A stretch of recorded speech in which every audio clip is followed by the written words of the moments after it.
కృష్ణా జిల్లా తీర ప్రాంత ప్రజలను ఎన్నో ఏళ్లుగా వేధిస్తున్న చినగొల్లపాలెం తీరకోత సమస్య పరిష్కారానికి మచిలీపట్నం ఎంపీ శ్రీ వల్లభనేని బాలశౌరి గారు నిరంతర కృషి కొనసాగిస్తున్నారు. పెడన నియోజకవర్గంలోని చినగొల్లపాలెం గ్రామం సముద్రపు అలల కారణంగా క్రమంగా కడలి కబళింపుకు గురవుతోంది. వ్యవసాయ భూములు నష్టపోతుండగా ప్రజలు తీవ్ర ఆందోళనలో జీవిస్తున్నారు.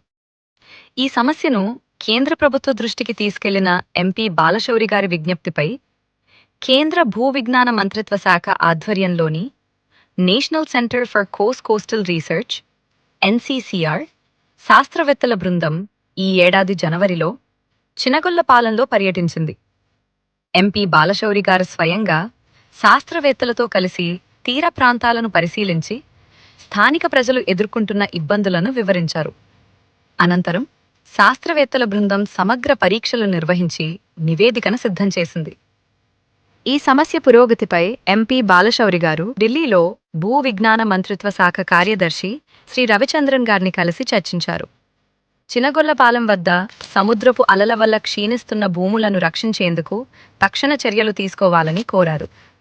గతంలోనే ఈ అంశాన్ని ఆంధ్రప్రదేశ్ ఉప ముఖ్యమంత్రి వర్యులు జనసేన పార్టీ అధ్యక్షులు శ్రీ పవన్ కళ్యాణ్ గారి దృష్టికి కూడా తీసుకెళ్లిన ఎంపీ బాలశౌరి గారు తీర ప్రాంత ప్రజల సమస్యలపై నిరంతరం పోరాడుతున్నారు.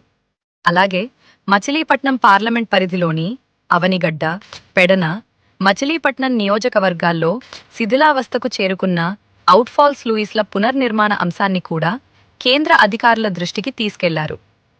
సముద్రపు ఉప్పు నీరు లోపలికి చొరబడటం వల్ల వ్యవసాయ భూములు చౌడు భూములుగా మారిపోతున్నాయని, దీంతో రైతులు సాగునీరు, తాగునీటి సమస్యలతో ఇబ్బందులు పడుతున్నారని ఆయన వివరించారు.